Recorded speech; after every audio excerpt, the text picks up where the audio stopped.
Bienvenue sur ce tutoriel. Nous allons donc sur extension.joomla.fr et nous allons rechercher le pack multilingue.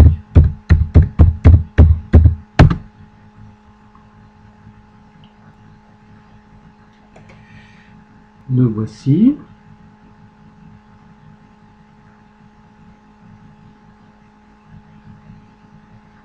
C'est donc la version 2.5.8 qui comprend le français, l'anglais et l'allemand. Nous allons télécharger ce produit et le mettre sur le bureau.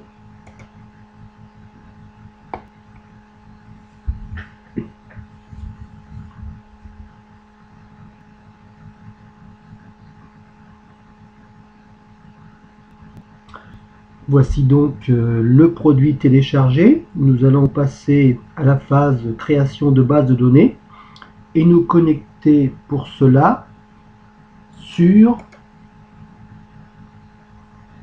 la gestion d'hébergement de mon site.egeon.info.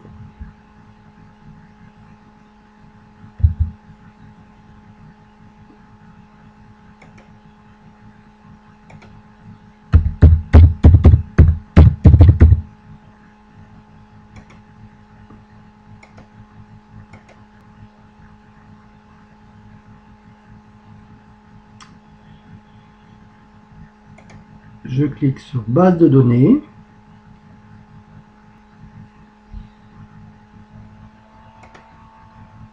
Et je vais créer la base, mon site.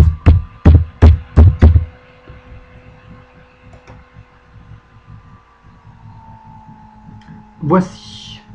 Donc, il va falloir mémoriser que le nom de la base complète, c'est egeon-11865-712-site. Nous allons maintenant récupérer le pack, gestionnaire de fichiers. Il faut impérativement se positionner dans le répertoire htdocs. Nous allons faire upload, choisir le fichier qui est sur le bureau.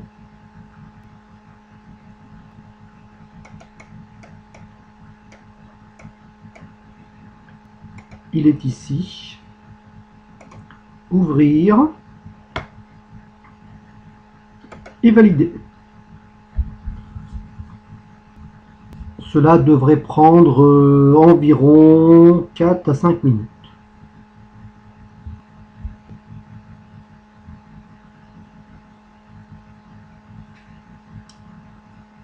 Voici donc le résultat. Tous les fichiers ont été donc dézippés et sont normalement présents dans le répertoire.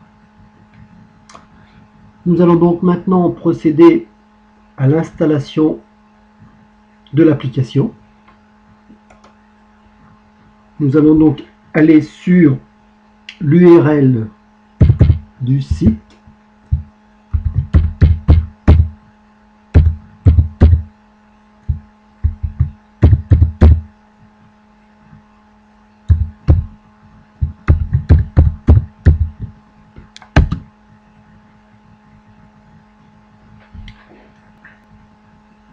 Nous faisons l'installation en français.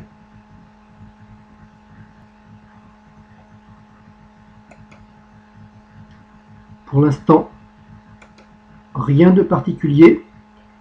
Donc c'est ici que les paramètres sont très importants.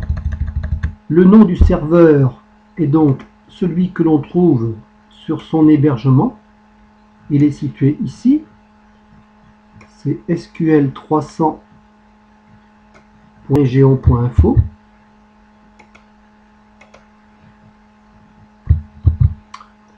Le nom de l'utilisateur, c'est donc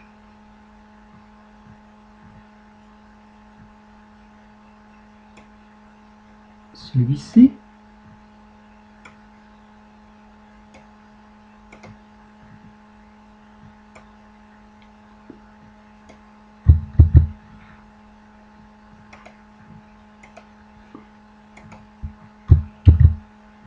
Le mot de passe, celui que vous avez défini vous-même lorsque vous avez fait votre demande d'hébergement, et le nom de la base de données, celui qu'on a vu tout à l'heure au moment de la déclaration, c'est-à-dire c'est le nom avec mon site, on peut le vérifier ici, base de données, voilà, c'est celui-ci. Le préfixe de la table, il en prend une de façon arbitraire, on n'est pas obligé de la changer. On pourrait utiliser après cette table pour faire une deuxième installation en changeant le préfixe de la table. Je clique sur suivant. Pour l'instant, les paramètres FTP, on ne va pas s'en occuper. On va cliquer sur suivant. Nom du site, c'est mon site. Le vôtre. Et donc là, on a besoin de mettre un identifiant et un mot de passe pour que vous puissiez gérer le back-end, donc toute l'administration du CMS Joomla. Donc je vais laisser admin. Je vous laisse mettre votre adresse email.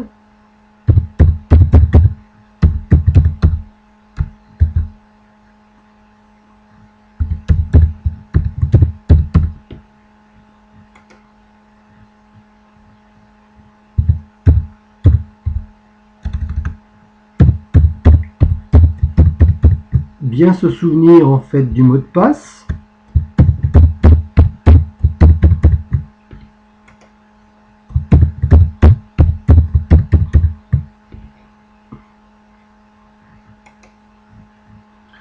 Suivant,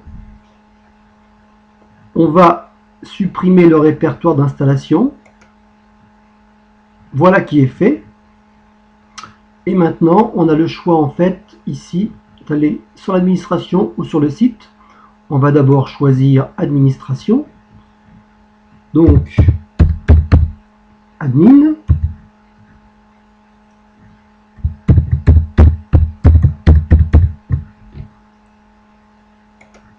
Et on est sur l'interface d'administration de Joomla. À partir de là, il est conseillé d'avoir un guide d'utilisation de Joomla pour savoir comment modifier, gérer cet outil. Pour l'instant, ce n'est qu'une phase d'installation, pas d'administration ni de formation sur Joomla. Et on peut voir quel est le site résultant. Au revoir et à bientôt pour un autre tutoriel.